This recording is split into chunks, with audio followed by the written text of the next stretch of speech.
Good evening. My name is Derek Chang, and I'm a C100 member. And I'm happy to be with you here this evening to talk about our next panel, which is entitled Champions and Heroes, the role of sports and entertainment in shaping perceptions. Despite its positive overtones, the model minority stereotype has become a double-edged sword for many Asian Americans. This panel will explore the experiences and perspectives of three unique individuals who have taken unconventional paths in sports and arts, and whose decisions have had a meaningful impact on the way the rest of society now views Asians and Asian Americans. I'd like to do a brief introduction of our three esteemed panelists this evening, and then we'll run into questions at that point. First, Joe Tsai. Joe is the co-founder and executive chairman, Alibaba Group, and a governor for the Brooklyn Nets and the New York Liberty. Joe was, as a co-founder of Alibaba, he was with Alibaba for over 20 years, where he was the company's chief financial officer and oversaw strategic investments. Joe is the governor of the Brooklyn Nets, the New York Liberty, a chairman of the team's home arena at Barclays Center. He owns the San Diego Seals, which is a professional indoor lacrosse team in the National Lacrosse League, and has investments in the Premier Lacrosse League and the Los Angeles FC of Major League Soccer. Through the Joe and Clara Tsai Foundation, Joe and his wife Clara are active philanthropists supporting initiatives in education, research, criminal justice reform, the arts, and most recently, humanitarian relief during the COVID-19 pandemic. Welcome, Joe. Next, Thank you, John Derek. Chu. John is a film director and executive producer. John is well known for his visually stunning blockbuster films, as well as his kinetic work across various genres, from groundbreaking series to commercials and films.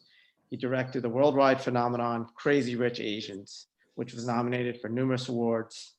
The film has earned more than $175 million in the US alone, with a worldwide gross of almost $240 million, making it one of the top 10 grossing romantic comedies of all time. It was the first contemporary studio picture in more than 25 years to feature an all-Asian cast. John most recently served as executive producer and director on Home Before Dark for Apple, which premiered on April 3rd, 2020. And I think in probably one of the most anticipated events of the year, John's next film, which is the adaptation of Lin-Manuel Miranda's Tony Award-winning musical In the Heights, will be released in June 2021. It could be the first time many of us return to theater, so we are eagerly anticipating that film. Let's go. And finally, our youngest member on the panel, Eileen Gu. Eileen was born in the US, but is representing China recently by winning 3 medals at the Winter X Games in 2021, early 2021.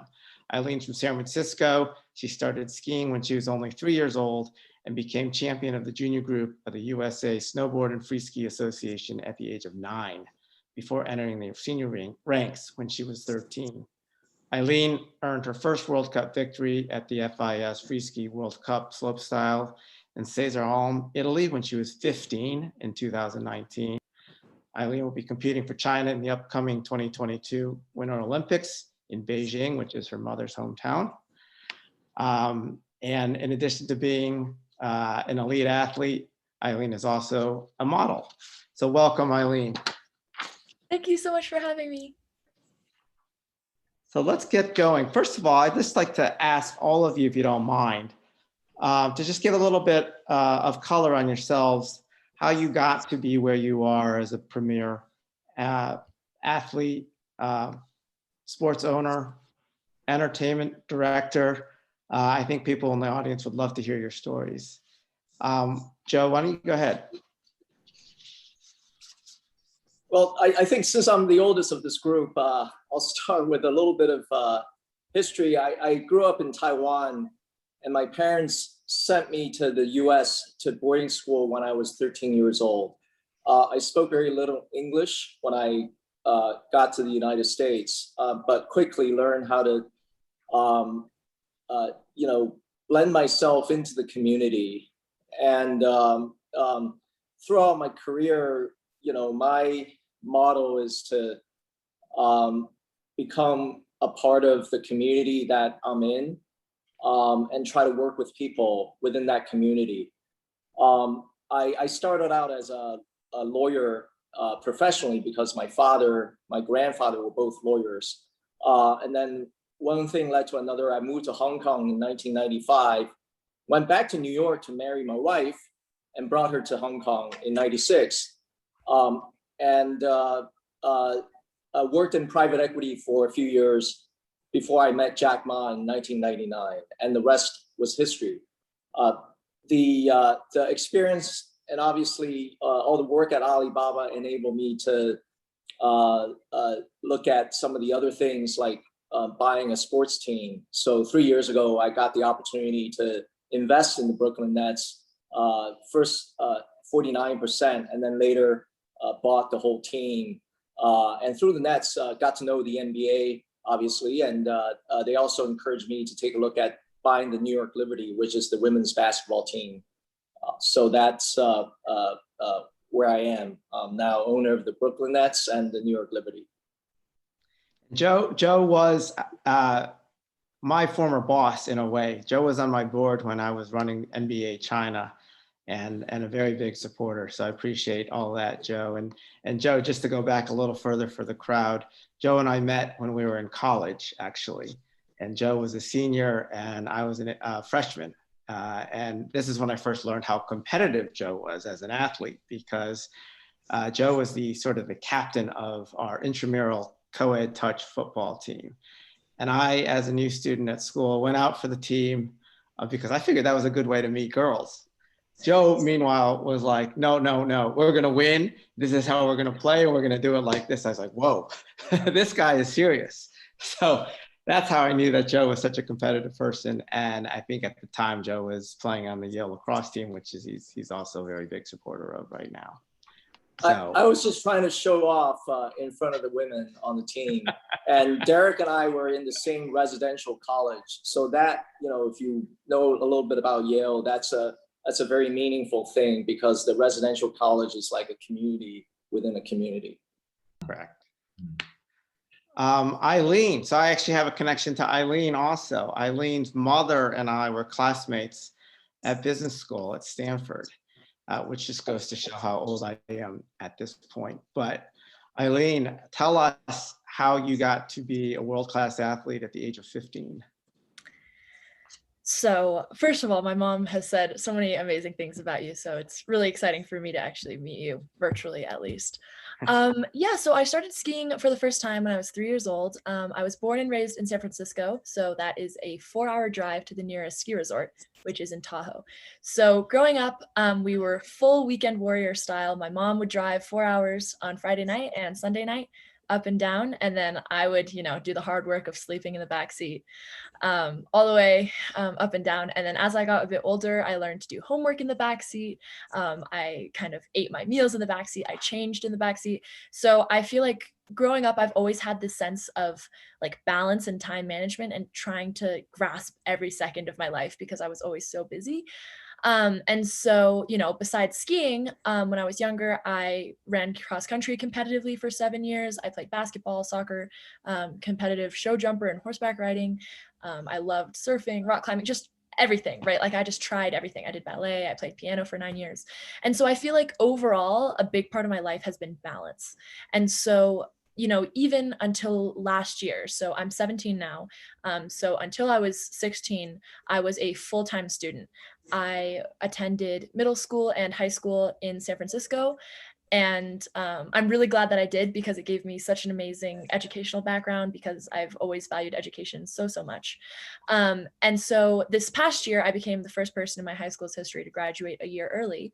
And that has allowed me to essentially go pro for the first time in preparation for the Beijing 2022 Olympics. So now I have qualified for the Olympics in all 3 events. So currently I'm the only person to have done that.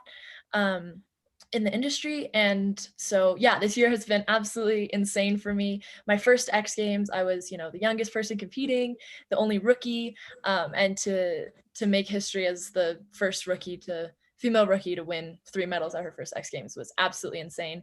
At the same time, I was also the first person of Chinese descent to ever win X Games. So it has been such a huge honor for me to just be able to do what I love all the time now. But I'm also constantly, branching out into other areas. So like you mentioned earlier, I do model on the side. I started seriously more in 2019 when I was invited to my first fashion week. And I just love the creativity. I love the fun. I love the self-expression, and all these aspects that are really similar to skiing. So that's kind of what I've been doing as well. On the side, I feel like it offers a great sense of balance. Right now, I'm in Mammoth Lakes, California, which is about a 5-hour drive from LA. So I'm at a training camp here, but on the weekends, I'm flying out to New York or LA for shoots or campaigns, which is really exciting for me. And I think it keeps everything exciting, right? I don't get bored of anything that I'm doing.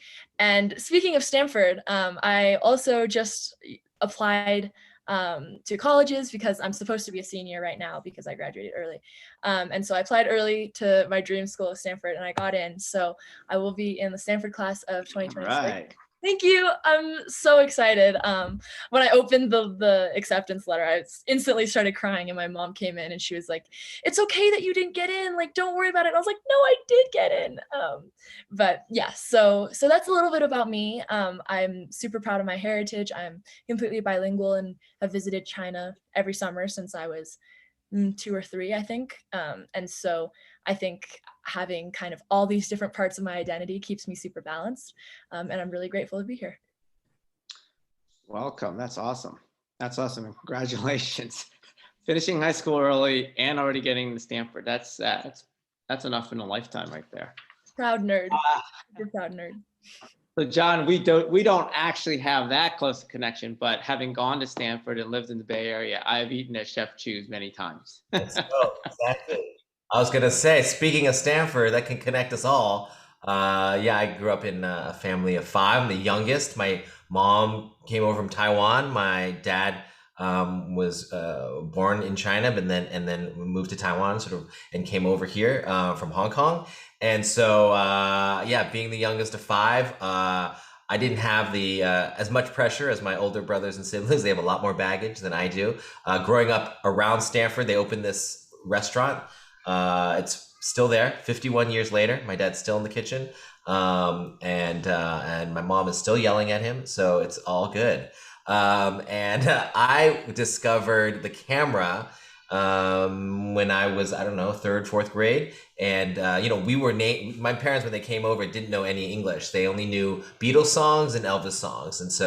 And they loved TV and movies. And me and my sister, Jennifer and Jonathan, we were named after a TV show, Heart to Heart, Jennifer and Jonathan Hart, for anybody who knows TV shows. So pop culture is sort of built into us. And I remember shooting and editing for the first time a video of us growing up in the Silicon Valley. People who worked in the industry found out that, oh, Chef Chu's son makes videos. And so they would gift my dad computers, video cards. At the time, it was this sort of while digital video was happening, but not really accessible to any kid. So I got all this stuff without any pamphlet, any manuals or anything. So I figured it out and I cut something together. My mom and dad cried when they watched it. And I was like, this is what I want to do for the rest of my life. So I went to USC, got some great, amazing opportunities, came straight out and made some movies in the last however many years, 15 years. In the last couple of years have really found my voice going back to those days of my cultural identity crisis, things that I was scared to touch before, because I didn't want to be known as an Asian filmmaker. I just want to be known as a filmmaker. But the last few years, I've been around enough that I was like, I got to do something that only I can do and get made in Hollywood. And I was sort of following everything online of Oscars So White and starring John Cho, these sort of movements that were online. And I woke up one day being like, I'm on the front lines. I can do something if I wanted to, a little piece of, and so I made Crazy Rich Asians, and learned a lot in that experience. And now I'm working on and finishing In the Heights, which comes out this summer. But the idea of representation, the power we have as storytellers, is more present in my life than ever before. So and we have a lot more to do. We're just beginning. Great. So let's get right into the theme of the panel here. I mean, Joe had until he started buying sports teams, had a pretty classic background and went to Yale Law School, Sullivan Cromwell, parents' dream. So John, for you though, I mean, as an Asian American growing up, like going into film, what did your parents say about that? How did you feel about that? They said, we want you to be exactly like Joe, not On a team. on the team, please. They still think that's my goal. I want to be like Joe. And so, yeah, I lived, it was a very unique upbringing. They did not want us to feel other the way they did by not speaking English. So my mom specifically like dressed us in polo shirts and made us take etiquette classes and ballroom dance classes. I went to shows every weekend in San Francisco, whether it was ballet season, opera season, or musical season. By the time I came around, they just wanted me to feel like I fit in. So for good or for bad, it helped me, blend and not feel othered until growing up a little further down the line, where I realized, oh, it was different for me. Going to Asia for the first time was very different for me. For the first time, feeling the difference of going into a store and having them treat you like a cousin or a nephew, that immediate sort of trust and seeing, I don't know, the smells and the food, all of that felt very comfortable. And then they call me Guaylo or something, where like I'm not part of this here either. And so that was always very hard. But in the end, they were supportive of me going into film. I don't know why, but they were. And thank God. I think a lot of the reason why there's not a lot of diversity is because in order to be able to make movies back then, you had to have access, and they gave me access by giving me equipment. And the Silicon Valley, the community really gave me access. There are community groups that gave me access to that stuff. So I was very lucky to be in a place where there was already a generation building the boat for us to get onto, to move forward. And so I just feel very blessed that I could find that road. Oh, that's great. That's great that your parents were so supportive. It wasn't easy. They weren't always. I mean, they yelled at me, but So Eileen, how did you get into, how did you pick sports as sort of, I know that knowing your mom, now this is going to be a stereotype, but like your mom is a Tiger mom. And, when I was in school with her, like I did not want to be in like a study group with her, because I knew she would make the whole study group work really hard.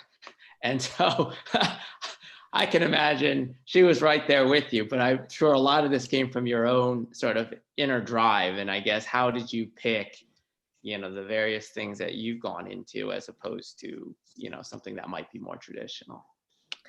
Absolutely. So you're right in some ways. I come from a line of engineers, and so the whole athlete entertainment thing that I ended up in was definitely out of left field for them. I think the misconception about my mom, though, is yes, she's a hard worker. She has an amazing work ethic, but she also knows how to play. And so I actually got into skiing because my mom liked to ski. So I actually went up to the snow for the first time when I was 3 years old, or no, 3 months old. Sorry. I was born in September and we went up in December. And so she dumped me in the lodge with my grandparents and she went skiing. And at the time people were like, you're absolutely insane. You literally just had a child and now you're going to go skiing. Like, other people have to rest at home for months. It's exhausting. My mom was like, yeah, this is resting. And so over time, we didn't go up that often, but when we did, she put me in a ski school when I was 3. And so that is kind of what started the skiing, I guess. But really how I started free skiing was when I was 8. I was straight lining from the top of the mountain to the bottom because I guess there was a little bit of adrenaline addict in me from the start. And so she thought it was too dangerous. And so she put me in a ski school, or in a free ski team. And that was my ski team, which was in free skiing. And I was introduced to the sport honestly by accident. But one thing that was really interesting about that whole experience was I went to an all-girls school from kindergarten through 8th grade. And at the time, I was the only girl on my ski team. So from ages 8 through 14, I never had a female ski buddy who I skied with. I never had, a female coach. I never had I never was able to watch other women skiing.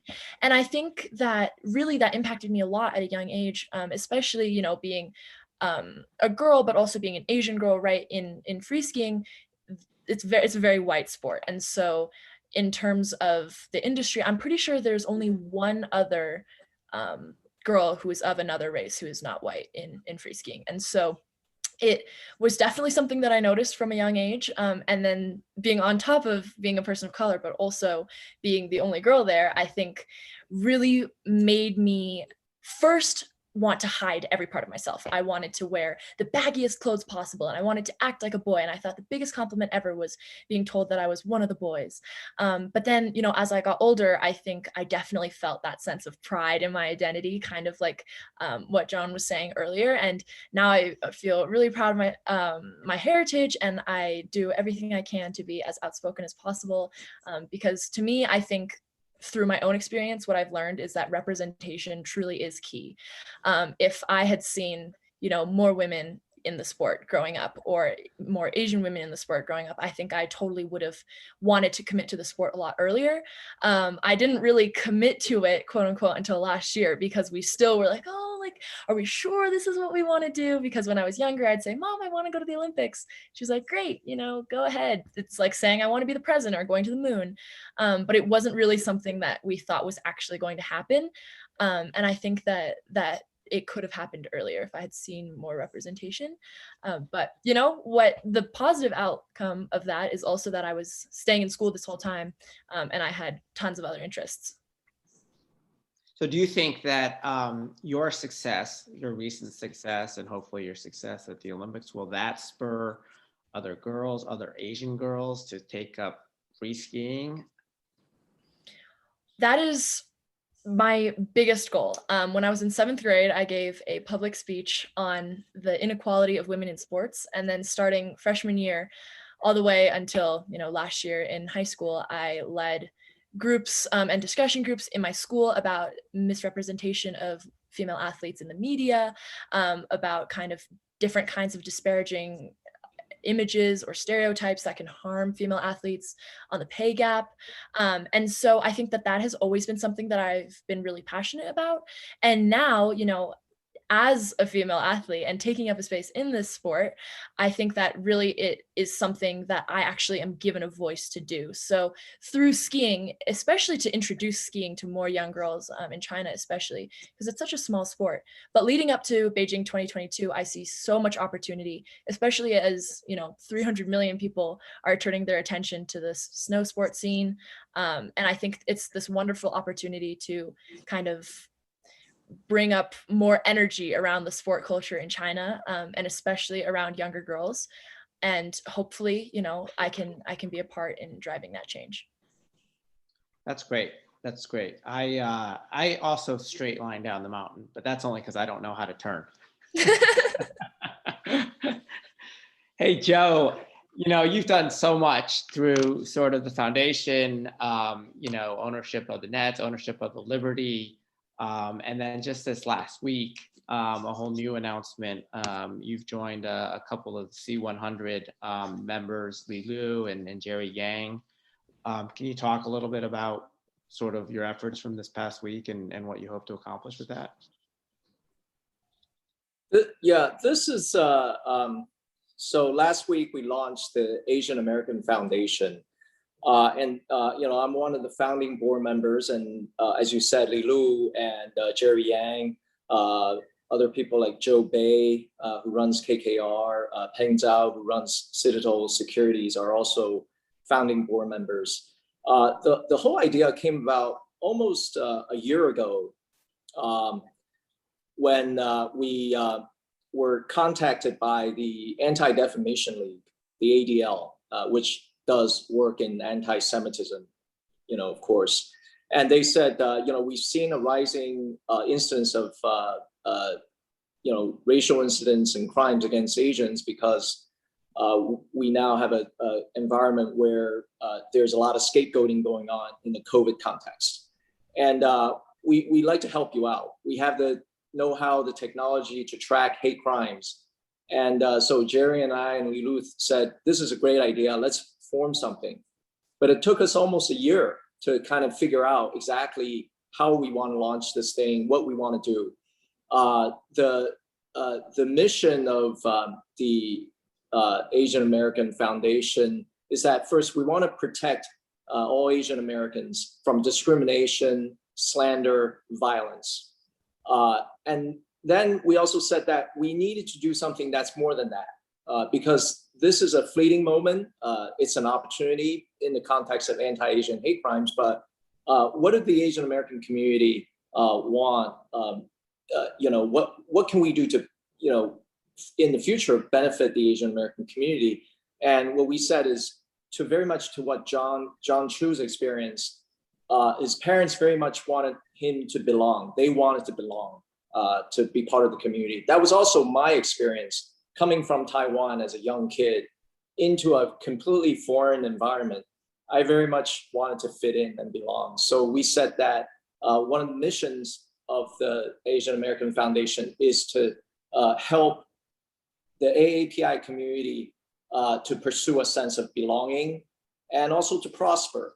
I think prosperity is something that we cannot ignore either.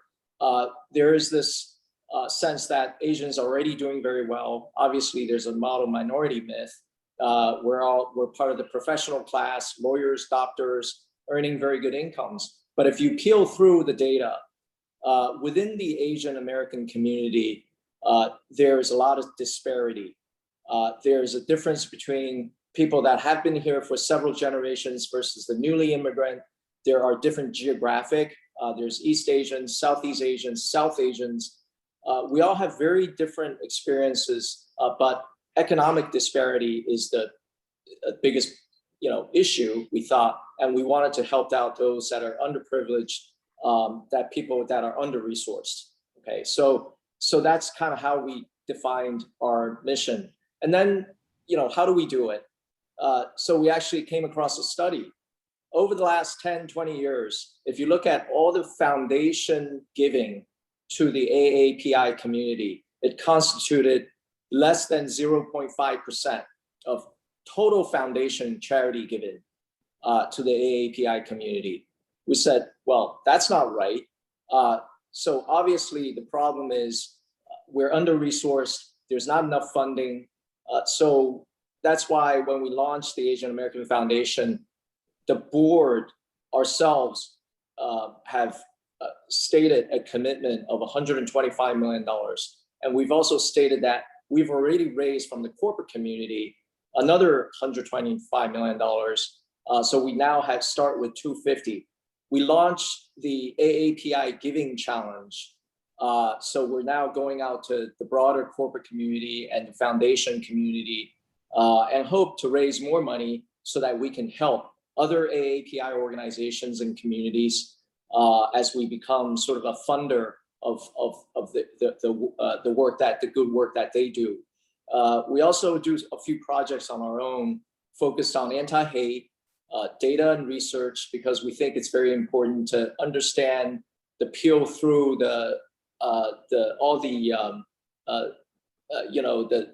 exactly where the needs are, understanding what the AAPI community needs. So we also have a project going on in education. We think the history of Asian Americans in the United States has been a history of discrimination and being shoved aside, and at one point being embraced, but then when things go wrong, we get kicked out. We're not welcome anymore. So I think that's a history that all Americans need to understand, need to know. So we want to get that history, things like the Chinese Exclusion Act, how the Japanese were treated in the internment camps during World War II, the Vincent Chin affairs, all of those issues should be worked into the school curriculum so that young kids, and every young kid in America can learn about the history of Asian Americans in this country and learn to accept and embrace Asian Americans. Great.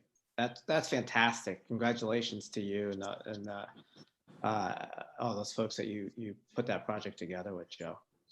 Hey, John, so as Joe was talking, I guess one of my thoughts was, as a voice in Hollywood and the ability to actually bring some of this to life, are there stories that when you go beyond sort of the first wave of Asian focused films or whatever you want to call it, where is all this going in Hollywood as, the films go mainstream per se, or that's the theme, I realize that's very simplistic.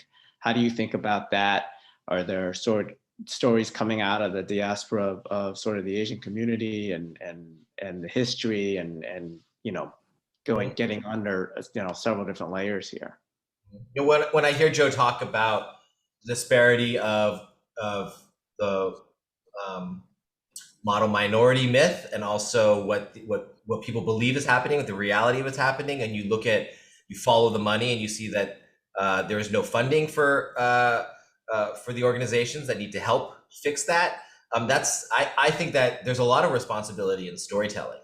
Not saying that it's fault, although there is a bottleneck of the ability to tell the stories that we need to tell, but also, and it's not about talent at all. It's about access to that. But I also think that it is a tool to be used to help communicate these stories. And up to this point, sometimes it feels like these stories up to this point can be repetitive because they've been at a drip pace. And so like the immigrant story is one that we've heard. And what's exciting now is there are these filmmakers out there beyond, that are younger than me, that don't have the baggage, that are bolder than me. And when you say, it's an Asian film, I think that idea is changing rapidly.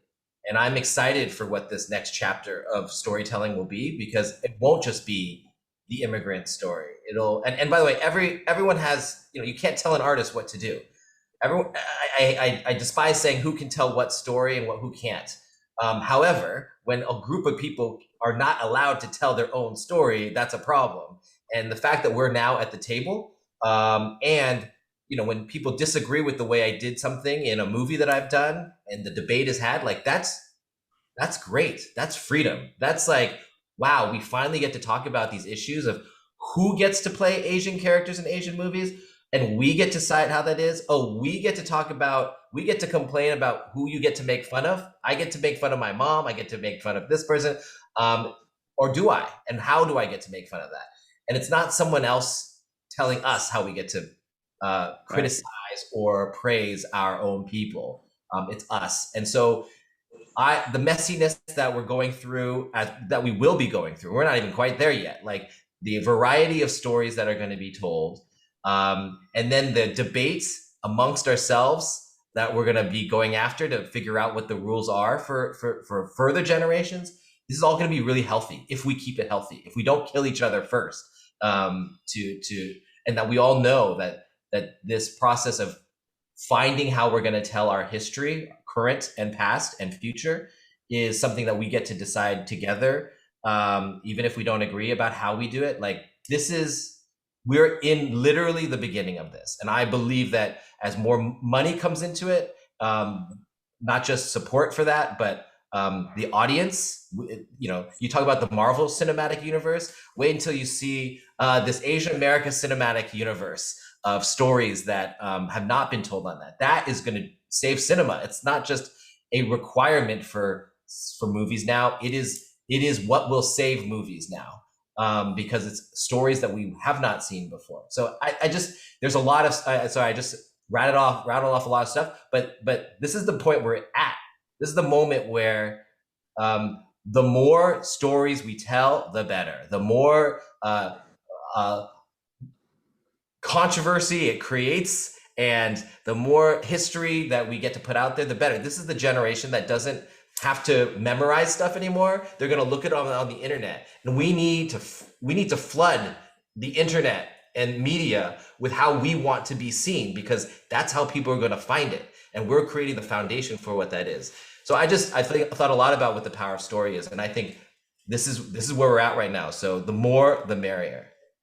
John, do you feel, as sort of a pioneer and sort of in such an influential position, any special burden to tell certain stories or project certain themes and things like that?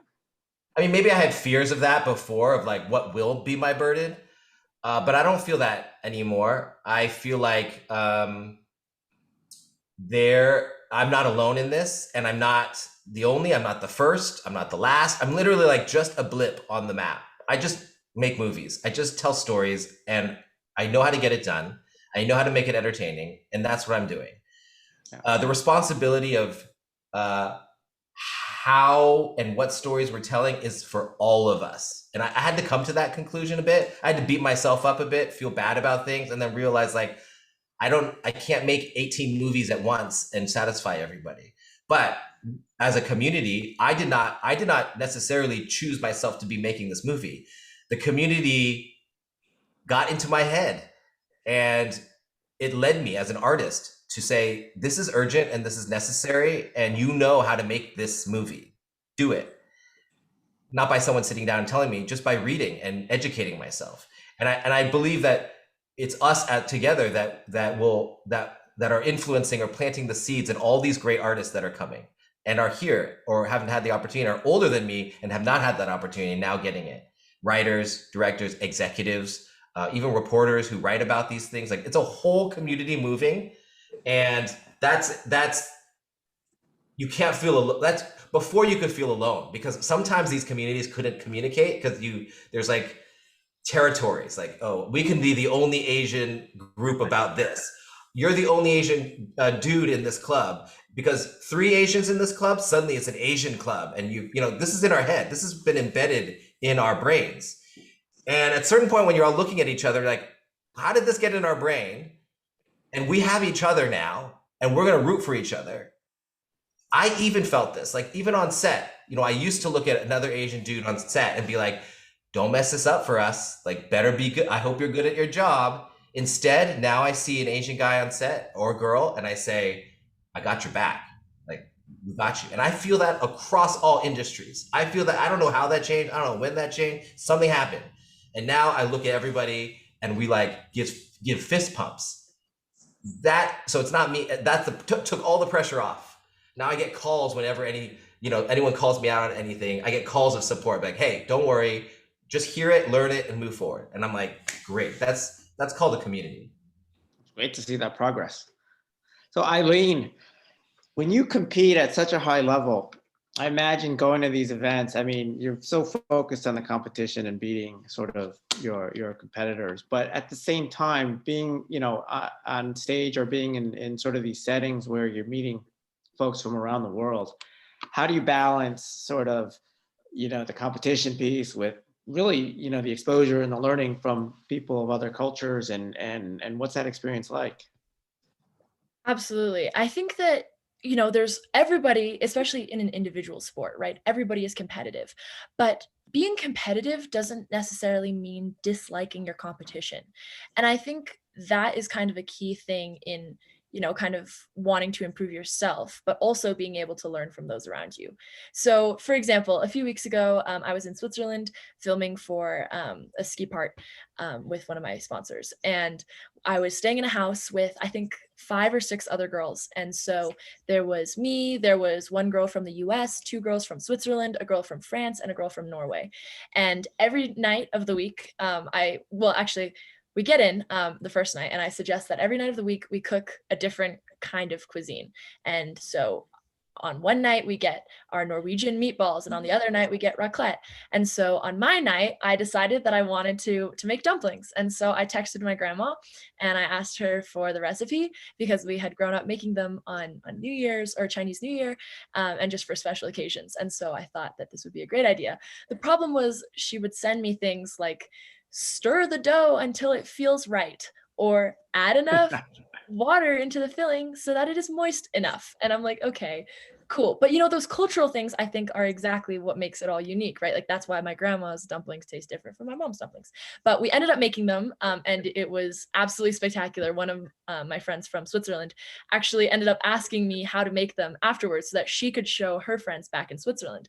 And so that, I think, is kind of one of the examples of how sports can be a force for unity. And especially given that we're chasing snow all around the globe, all over at different times of the year.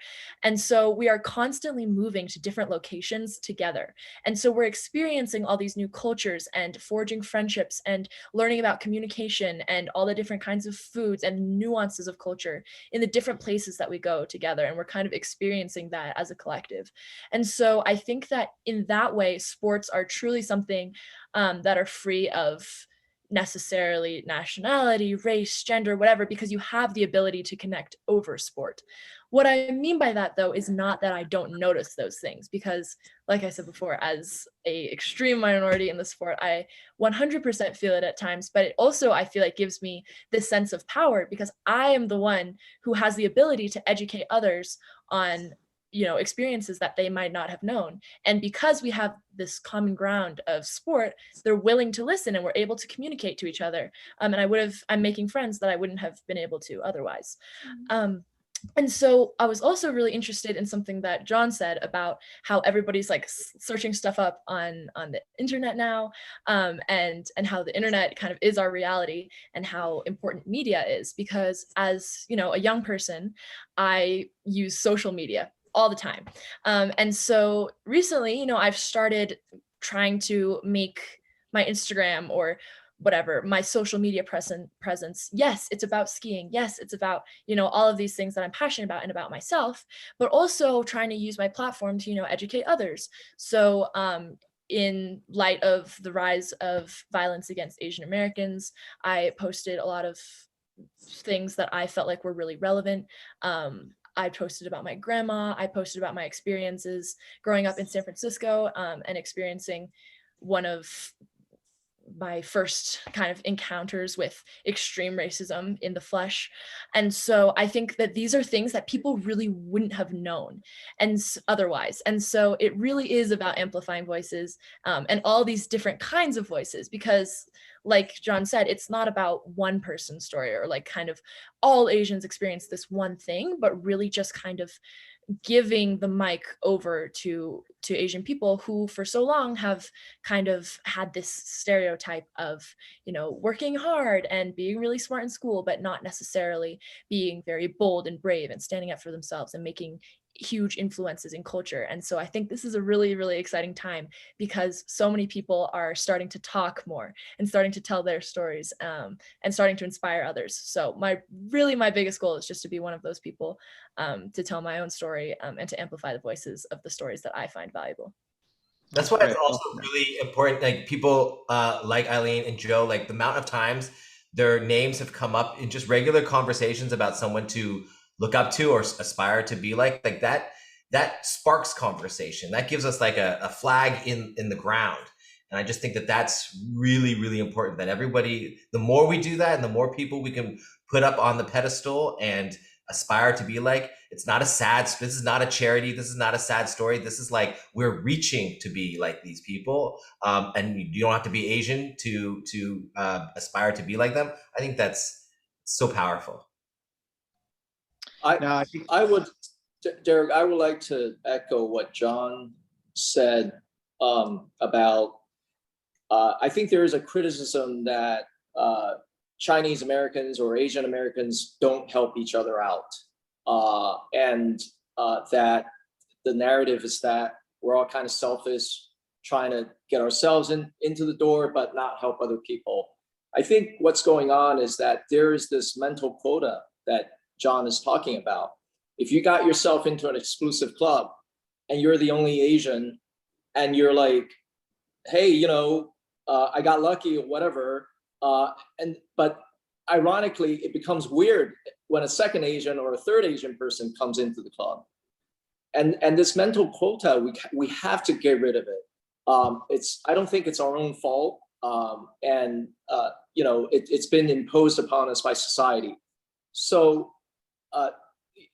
for me in the NBA, even though I'm, very proud that I'm the first East Asian owner, there's a South Asian owner, Vivek, at Sacramento.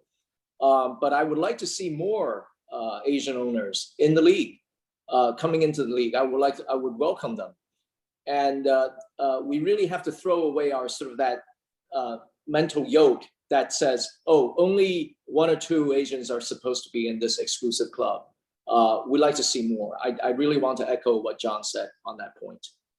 And you have to act a certain way. Like America will give you all the dreams and hopes that you want if you act the way that we want. And I was given that code by my parents because they saw it, and so I was able to use that and get into positions.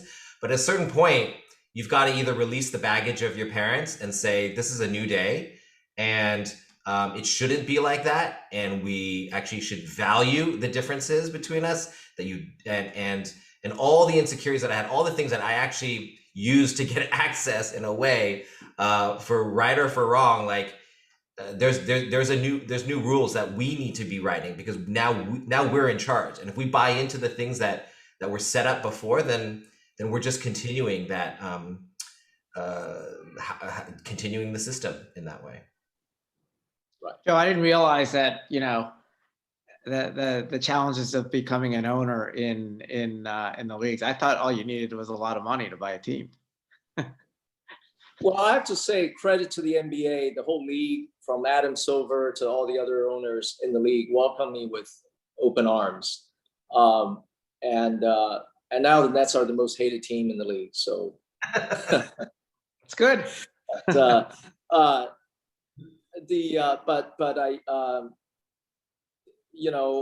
think it's always a challenge for minorities to kind of make it, if you will, and I think people who have been put in our position have a responsibility to help each other out.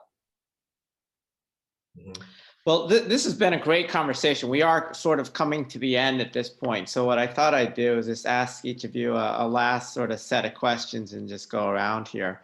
Eileen, since you've had this sort of at even such a young age, the ability to compete at this level and to compete in many, many places, like what has been your favorite experience or favorite place where you've competed, and why? This is hard, but also not really. So I'm a little bit biased. I'm gonna have to say my favorite place I've competed is Aspen, Colorado. And I say that because a few reasons. 1, I won my first X Games there. 2, won my first World Championships there. The combination of both of those, I podiumed 3 times. So I compete in 3 events. In skiing, most people compete in 1 or 2 events. So it's pretty uncommon to do all 3. And I've definitely had people question me saying, are we sure this is possible? But so for me personally, that was a really big moment to be able to podium in all 3 events twice, including 2 golds and a bronze both times. So I think that in terms of actual skiing and competing would be Aspen. In terms of food, there's this really amazing Asian fusion restaurant there. I'm normally very wary of Asian fusion because I feel like it just means that you don't do anything well. But I think that this one really changed my mind. It's called Jing. It's delicious and it's in Aspen. And so the owners are actually from Shanghai. So it was really great. I showed up and instantly started speaking Chinese, and my friends were behind me and they're like, wow, this is so cool. We had this great seafood hot pot. And again, this was kind of one of the experiences that they had never had hot pot before. I'm a huge hot pot fan, so I got to show them the ways, and it was really fun. So I think Aspen would probably be my favorite. Well, hopefully at this time next year you'll be saying Zhangjiakou. Zhangjiakou, yeah, hopefully. But I am also an ambassador for Aspen Snowmass, so I do have a little bit of bias there, but I love it there. And yeah, fingers crossed for this time. Fingers crossed. Hey, so John, we didn't quite give you a chance to do any sort of a commercial for your upcoming movie. Tell us a little bit about In the Heights, since I think it is one of the most anticipated films this year. I haven't seen a commercial for it, but if you're insisting, no, I think it's been many years since In the Heights was been on Broadway. They tried to develop for over 10 years. We were done with it last year, and it seemed like the perfect time last year, and then we got pushed for the COVID, and it was very depressing and hard. However, this story, I don't know, finds the perfect moment for itself. I think this is the moment that it's supposed to come out. It's about connection, about community, about joy. There's no villain. There's no guns. There's no knives. This is about what holds you back in your own dreams.